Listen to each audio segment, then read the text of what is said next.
좋아요와 구독 부탁해요. 사연 있으신 분은 아래 댓글에 사연을 전해주세요. 첫 번째 이야기 구독자 시작하리심님이 보내주셨습니다. 예전에 앱으로 인터넷 방송할 때 겪은 일이에요. 띵동띵동띵동띵동. 평소처럼 게임 방송 중인데 누군가가 벨을 계속 누르더래요. 방송하던 중이라 어쩔 수 없이 그냥 하던 게임을 계속하며 누군지 몰라도 사람 없는 척하면 가겠지 라고 생각했습니다. 하지만 벨을 누르던 사람은 가지 않았고 미친듯이 벨을 누르는 거예요. 띵동띵동띵동띵동띵동띵동 띵동띵동띵동띵동띵동띵동 띵동띵동띵동띵동띵동띵동. 결국 화가 나서 게임을 멈추고 패드를 들고 방송 중인 채로 현관으로 나갔습니다. 여러분, 누가 지금 우리 집에 벨티 장난 치는 것 같아요. 전 방송을 계속하며 인터폰을 확인했습니다. 하지만 아무도 없었어요. 이거 뭐죠? 아무도 없네요. 벨티 했나?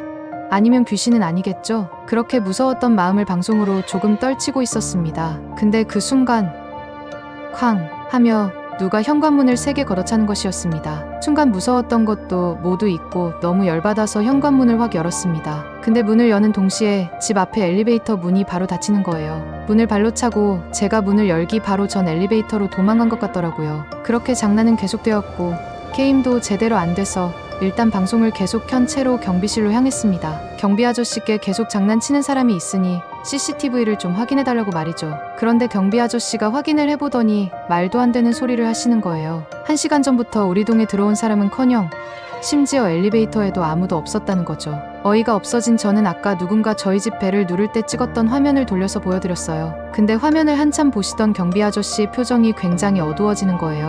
장난치시면 곤란합니다. 그만 돌아가 주세요. 도대체 왜 그러시는지 몰라서. 왜 그러시는 거예요? 갑자기? 아저씨 반응이 이상해서 화면을 저도 돌려봤습니다. 돌려본 화면에선 아까 현관에 나갔을 때 인터폰에 뭔가 이상한 게 찍혀 있었습니다. 그건 바로 어떤 피투성이의 여자의 얼굴. 아까 현관에서 확인할 땐 인터폰에도 현관문 밖에서도 보이지 않았는데 방송에는 찍혀 있었던 거죠. 경비 아저씨는 제가 당연히 장난치는 거라 생각해서 믿지 않으셨습니다. 하지만 저와 제 방송을 시청하던 사람들이 들었던 모든 소리 모두 진짜였습니다. 저 혼자만 들었다면 착각이었겠지.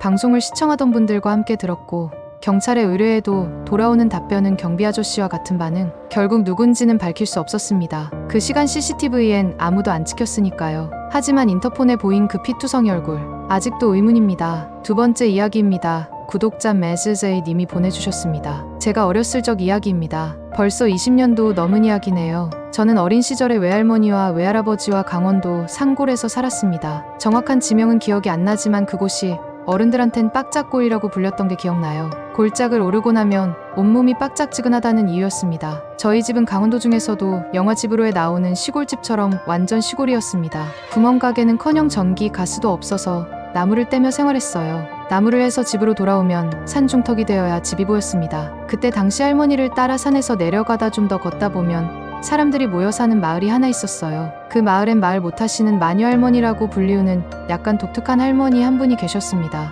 겨울엔 민소매를 입으시고 여름엔 털옷을 입고 다니시는 대화도 전혀 안 돼서 그 마을 사람들이 바보 바보라고 부르는 분이셨어요. 저희 외할머니도 제가 말을 안 들으면 바보 할매 보고 잡아가라고 한다 라며 겁을 주시곤 했어요. 그리고 그 마을엔 제 또래 아이들이 6명 정도 있었어요. 저는 그 아이들과 친해지고 싶었지만 걔들은 제가 부모 없는 놈이라며 저를 따돌렸습니다. 특히 그 아이들 중 대장격 아이가 저를 유독 싫어했습니다. 다른 아이들은 저랑 잘 놀다가도 그 대장 아이가 나타나면 걔 눈치를 보곤 저와 거리를 두곤 했으니까요. 그러던 어느 날 그 대장격 아이가 아이들을 데리고 와서는 저보고 같이 놀자고 하더라고요. 대신 조건이 있었습니다. 그 아이가 시키는 걸 해야 놀아준다고 했어요. 저는 그게 뭔지 묻지도 않고 놀아준다는 말에 그저 좋아서 헤헤거리며 그 아이를 따라갔습니다. 그 아이가 저를 데려간 곳은 마녀 할머니 집 앞 큰 나무 밑이었습니다. 그 나무는 마녀 할머니 집과도 거리는 있었지만 주변에 인가가 없어서 마녀 할매 나무, 바보 할매 나무라고 불렸습니다. 나무 밑에는 돌이 모래성처럼 쌓여 있었는데 그 아인 제게 이 돌을 주워 바보 할머니에게 던져서 맞추고 오면 놀아준다 했어요. 그래선 안 되지만 어렸던 저는 벌벌 떨리는 손으로 돌을 주워서는 마녀 할머니의 집 앞까지 갔습니다. 마녀 할머니는 마루에 앉아 눈을 감고 계셨습니다. 나머지 아이들은 키득거리며 구석에 숨어서 저를 구경하고 있었고요. 돌을 던지려는 순간 저는 마녀 할머니와 눈이 마주쳤습니다. 두려움 때문이었는지 죄송함 때문인지 저도 모르게 쉴 새 없이 눈물이 흘렀습니다. 나머지 아이들은 들켰다 하며 도망갔고 저와 마녀 할머니만 남게 되었어요. 마녀 할머니는 제게 가까이 오시더니 나지막하게 물어보셨습니다. 누가 시키든? 저는 눈물을 뚝뚝 흘리며 마녀 할머니에게 그 대장 아이의 이름을 말했어요. 마녀 할머니는 그런 저를 아까 그 큰 나무까지 바래다 주시더니 다시 집으로 돌아가셨습니다. 저는 다행이다 싶었습니다. 마녀 할머니는 보기보다 좋으신 분이란 것도 깨달았습니다. 하지만 일은 터졌습니다. 그날 밤 할머니 할아버지와 저녁을 먹고 잠을 자려는데 밖이 시끌시끌한 겁니다. 할머닌 누가 멧돼지라도 잡은 건가 싶어 나가보셨어요. 그때 저희 집이 인가랑 멀리 떨어진 곳이라 사람이 올 일 자체가 없었거든요. 그때 저희 집이 인가랑 멀리 떨어진 곳이었기 때문에 사람이 올 일 자체가 없었거든요. 근데 저희 집 문 앞엔 마을 사람들이 여럿 모여 있었습니다. 그중 눈에 띄는 분이 계셨는데 그 대장 아이의 부모님이셨어요. 그 아이 부모님은 우리 아이가 없어졌다며 그 바보 할매가 데려간 게 확실하다고 울며불며 소리를 지르고 있었습니다. 그러며 대뜸 제게 다가오더니 마지막으로 같이 있었던 게 너지 않냐고, 그 할매 어딨냐고 다그치시는데 저는 겁을 먹어 아무 말도 못했어요. 제가 입을 못 대고 있으니 외할머니께서 저를 안고 집 뒤로 가서 조용히 물어보셨습니다. 오늘 무슨 일 있었는지 말해봐봐. 저는 할머니에게 제가 겪은 일을 말씀드렸어요. 마녀 할머니가 누가 시킨 건지 물어봐서 그 아이가 그랬다고 솔직하게 대답했다고요. 제 말에 외할머니가 깜짝 놀라셔서 혼잣말로 중얼거리셨는데 그때 외할머니가 했던 말을 아직도 잊을 수 없습니다. 그 할매 벙어린 뒤 외할머니는 저를 두고 다시 마을 사람들에게 가셨습니다. 마을 사람들이 하는 말을 귀동냥으로 듣자 하니 대장 아이와 바보 할매가 사라졌고 아무도 행적을 모른다는 거였죠. 세 번째 이야기입니다. 구독자 어스페42님이 보내주셨습니다. 친구들과 1박 2일로 해수욕장에 갔었습니다. 바다에서 신나게 놀고는 숙소에서 게임도 하고 하다 보니 어느새 밤이 되었습니다. 모두들 신나게 놀아서 그런지 체력이 방전되어 평소보다 일찍 잠자리로 옮겼습니다. 전 가운데 누워서 자고 있었는데 오른쪽에 누워있던 친구가 그날따라 무척이나 잠꼬대가 심했습니다. 차라리 코라도 골면 나올 텐데 자꾸 옆에서 발로 차거나 제 배 위에 발을 올리는 것입니다. 잠이 들려고 하는 순간 친구의 몸부림이 계속되자 저도 짜증이 날 대로 났었어요. 너무나 포근하게 자고 있기에 마음 약한 저는 깨우지도 못하고 그냥 다시 눈을 감았습니다. 그냥 너무 피곤해서 그러나 싶었어요. 다시 누웠더니 오른쪽에 누운 친구가 팔과 다리를 제 몸 위에 올려놓더군요. 화가 나서 친구를 째려봤는데 친구는 정말 곤히 자고 있었습니다. 미동도 하지 않은 채 얌전히 자더라고요. 순간 소름이 돋았습니다. 저희는 각자 이불을 덮고 있었고 그 친구가 저에게 팔과 다리를 올려놓으려면 이불을 걷어내야 하죠. 하지만 친구는 이불을 얌전히 덮고 있었고 이불을 펄럭이는 소리조차 없었으니까요. 친구가 장난치려면 움직임이 느껴졌어야 하지만 그런 것도 없이 제 몸엔 팔과 다리가 올라왔었습니다. 상식적으로 이해가 되지 않는 상황에 어찌할 바를 몰랐습니다. 너무 무서워서 눈을 감은 채로 그저 잠들기를 바랐습니다. 꿈이라고 생각했어요. 하지만 제 몸에 여전히 팔다리의 무게가 느껴졌고 온몸에 소름이 돋아 너무 무서워서 감은 눈을 뜰 수 없었습니다. 하지만 이렇게 있을 수는 없다는 생각에 눈을 다시 떠보니 친구는 여전히 그대로였고 친구와 저희 중간엔 흐릿한 형체의 여자가 누워 있었습니다. 그 여자의 팔과 다리가 저에게 올라가 있더군요.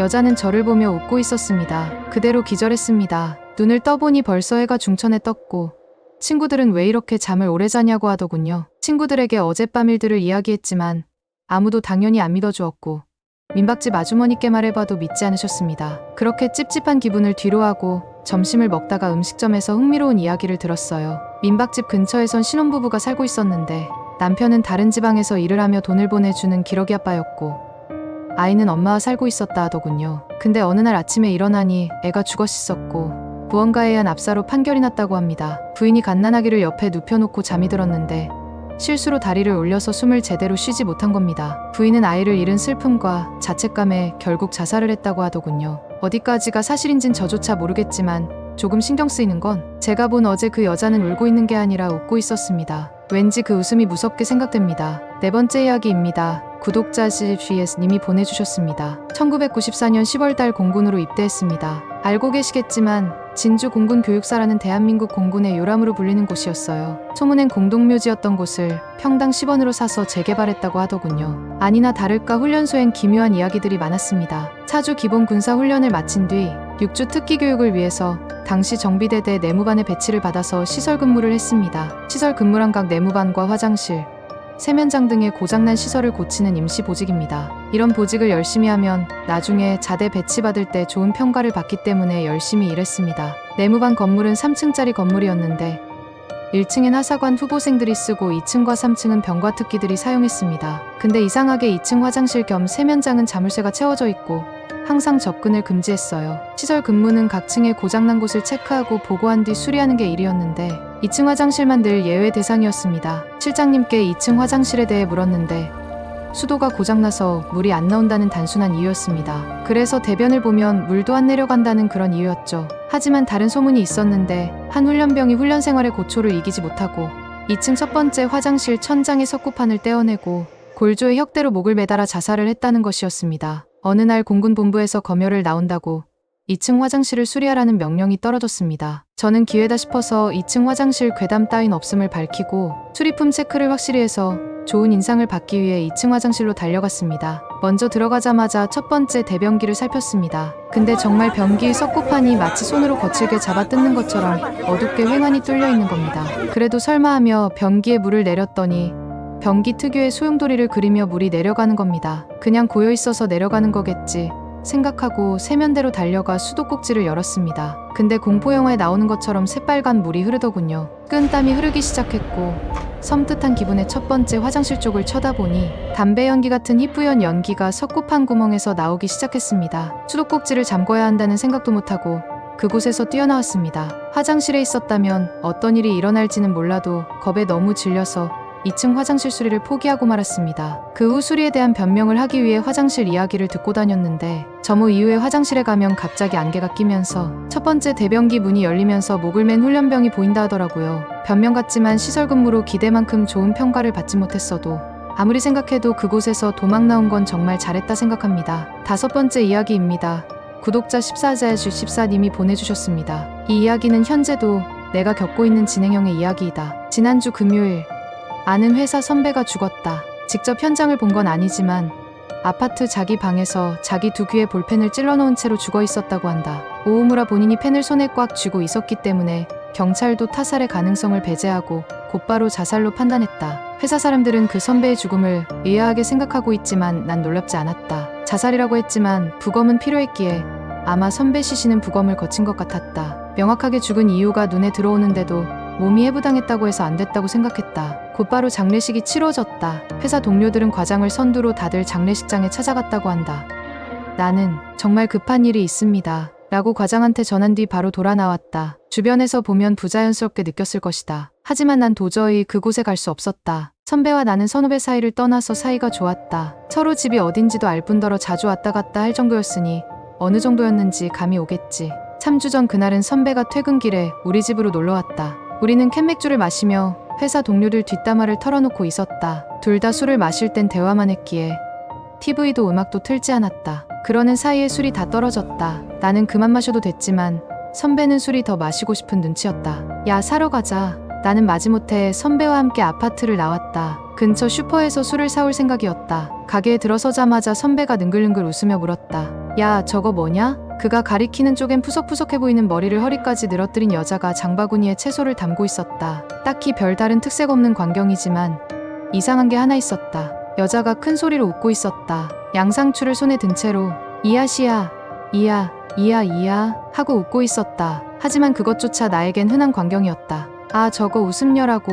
유명해 선배. 그 웃음녀는 언뜻 보기엔 평범한 젊은 여자인데 그냥 말 그대로 맨날 웃고 있다. 모든 사람들이 웃음녀라고 불렀다. 폐를 끼치진 않아서 사람들도 신경 안 썼다. 그저 기분 나쁜 것을 봤다고 생각하고 곧바로 무시하고 말았다. 지금 와서 생각해보면 선배는 그때 꽤 술에 취해 있었고 조금 놀려보고 와야겠다 라고 하더니 웃음녀에게 다가갔다. 그리곤 그녀에게 이봐, 당신 뭐가 그렇게 웃긴 거야? 라고 말했지만 여자는 대답하지 않고 이야지 이야 이라고 웃을 뿐이었다. 선배는 계속해서 물었지만 그 여잔 대답 안 했고 결국 선배는 포기하고 바구니에 안주를 담고 술 코너로 향했다. 이것저것 보고 있는데 갑자기 선배가 으악 이라고 소리 질렀고 쳐다보니 선배 바로 옆에 그 웃음녀가 바라보고 있었다. 이야지 이야? 라는 웃음소리와 함께 여자의 침이 선배의 얼굴로 날아들고 있었다. 선배는 화가 났는지 웃음녀를 밀쳤다. 웃음녀는 넘어졌지만 웃음소리는 멈추지 않았다. 사과를 했었어야 하지만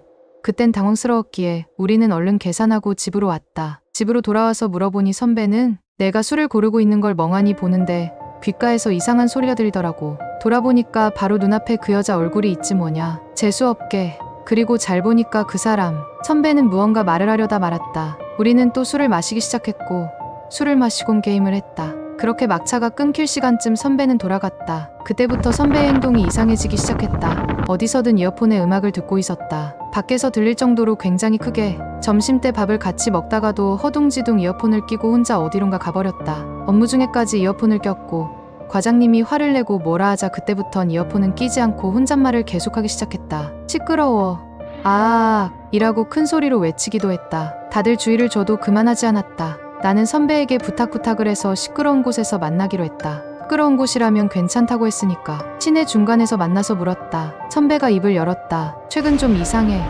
선배, 알고 있어 나도. 근데 슈퍼 갔던 일 이후로 귀에 계속 그 여자 웃음소리가 들려. 처음엔 희미하게 들리기 시작했고 언젠가부턴 소리가 커지기 시작했다고 한다. 특히 밤에 자려고 할 땐 더 심해졌다고 했고 선배는 굉장히 수척해 보였다. 그리고는 그 여자가 저주를 내린 거라며 나에겐 선배가 과대망상증에 걸린 것 같았다. 나는 선배를 그 병에서 조금이라도 도움이 될까 싶어서 그건 선배의 과대망상이라며 직접 가서 확인해보자고 했다. 웃음녀는 귀신도 아닌 실존하는 사람이니까 그렇게 싫어하는 형을 끌고 슈퍼로 향했다. 형은 계속 거부했지만 결국 슈퍼로 들어갔고 웃음녀의 웃음소리가 들리기 시작했다. 소리 나는 쪽으로 돌아보니 바로 뒤에서 그녀는 우릴 보며 웃고 있었다.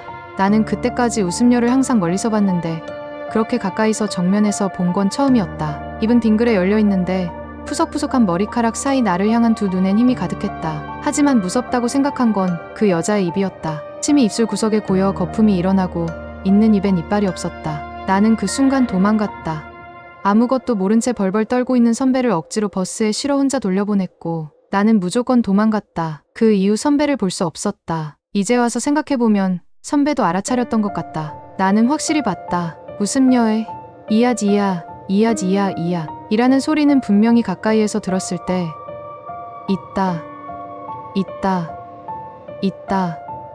있다 라고 하는 소리였으니까